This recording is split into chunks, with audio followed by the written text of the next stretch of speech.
Sebelum kalian tonton video ini, pastikan kalian sudah subscribe ya guys, karena subscribe itu gratis. Selamat menonton, enjoy!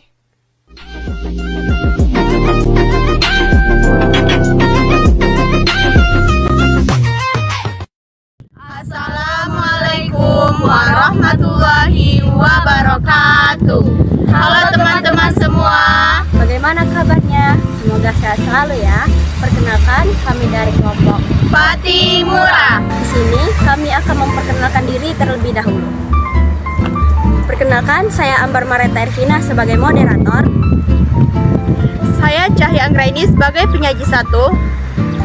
Saya Melza Nur Hidayah sebagai penyaji 2. Saya Viola Ramadhani sebagai penyaji 3. Di sini kami akan menjelaskan bab 1 yang berjudul Kehidupan Manusia dalam Ruang dan Waktu.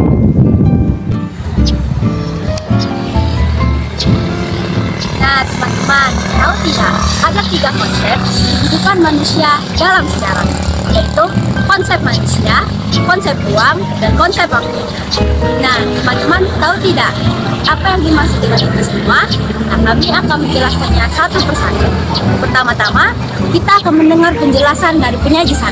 Kepada penyaji 1, dipersilakan. Baik, terima kasih kepada moderator. Saya akan menjelaskan konsep manusia dalam sejarah. Manusia dan sejarah tidak dapat dipisahkan karena sejarah tanpa manusia adalah khayal. Manusia merupakan satu kesatuan. Manusia dalam dimensi berbentuk sebagai subjek dan objek. Subjek adalah tindakan manusia dalam menentukan arus kesejahteraan. Sedangkan objek adalah manusia dan masyarakat, akan tetapi sasarannya lebih ditentukan pada manusia dan dalam sudut pandang dan waktu. Oke teman-teman, dari penjelasan tadi kita akan melihat animasi berikut ini. Kehidupan manusia dalam ruang dan waktu. Jadi, dalam peristiwa sejarah, manusia mengalami berbagai hal dalam hidupnya, dan semua itu berlangsung dalam ruang dan waktu. Kalian tahu nggak sih kaitannya hidup manusia dengan konsep ruang dan waktu?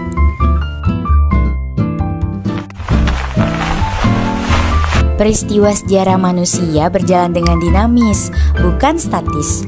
Mulai dari manusia itu berada dalam kandungan, kemudian lahir, hingga beranjak dewasa dan menjadi orang tua. Kalau kita melihat hal itu, kita bisa menyadari bahwa fase kehidupan manusia menunjukkan adanya kesinambungan, dan kehidupan itu terikat oleh ruang dan waktu. Oke, sekian dari saya pindahkan kepada moderator. Nah teman-teman, itulah penjelasan dari penyaji 1 dari konsep yang berjudul manusia dalam sejarah. Untuk konsep kedua akan dibacakan oleh penyaji kedua. Kepada penyaji kedua, silakan. Baiklah, terima kasih kepada moderator. Selanjutnya saya akan menyampaikan tentang konsep ruang. Kalian tahu tidak bahwa keberlangsungan sebuah peristiwa itu melewati medium ruang? Nah, apa sih ruang itu?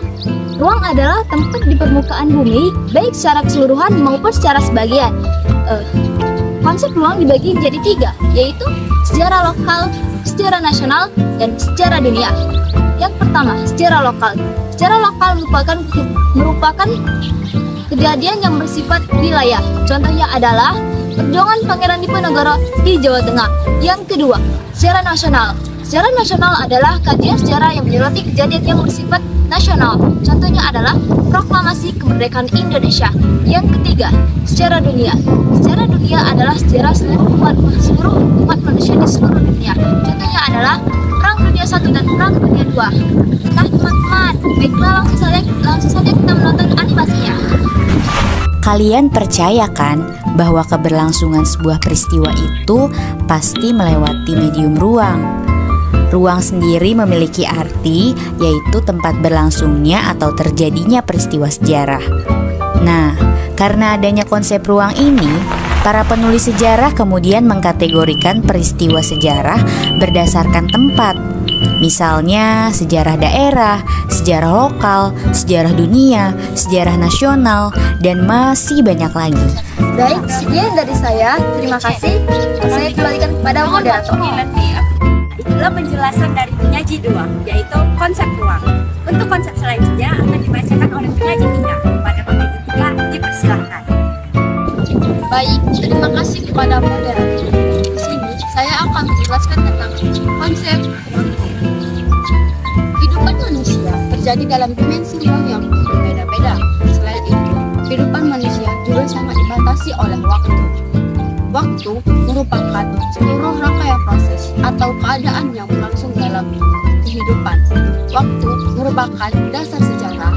Adapun konsep waktu dalam sejarah meliputi waktu tempo, yaitu keberlangsungan dan waktu. Dalam sejarah bangsa Indonesia, periode waktu diawali dengan masa perkasa, masa Hindia, masa kerajaan Islam, penjajahan Belanda, dan masa penjajahan Jepang, dan masa kemerdekaan. Nah, teman-teman, selanjutnya kita akan menonton animasi berikut ini. Adanya konsep waktu menunjukkan kapan terjadinya peristiwa sejarah tersebut. Jika peristiwa manusia tidak mungkin terjadi tanpa melewati ruang, begitu pula dengan waktu. Konsep penting dalam sejarah itu adalah waktu. Hal ini dikarenakan kehidupan manusia tidak akan bisa dilepaskan dari yang namanya waktu. Untuk lebih memahami penjelasan pada video ini, kalian bisa melihat contoh tersebut. Ada contoh waktu dan contoh ruang. Contoh waktu menunjukkan jam, hari, minggu, bulan, dan tahun. Sedangkan contoh ruang menunjukkan desa, kota, kampung, dusun, atau keterangan lainnya yang mengarah pada aspek ruang. Sekian penjelasan dari saya kembalikan kepada moderator. Nah, teman-teman, itulah penjelasan dari penyaji 3 dengan konsep waktu. Nah, teman-teman, itulah 3 konsep kehidupan manusia dalam ruang dan waktu. Mohon maaf apabila terdapat kesalahan. Kepada Tuhan, saya mohon ampun. Wabillahi taufiq wal hidayah. Wassalamualaikum warahmatullahi wabarakatuh.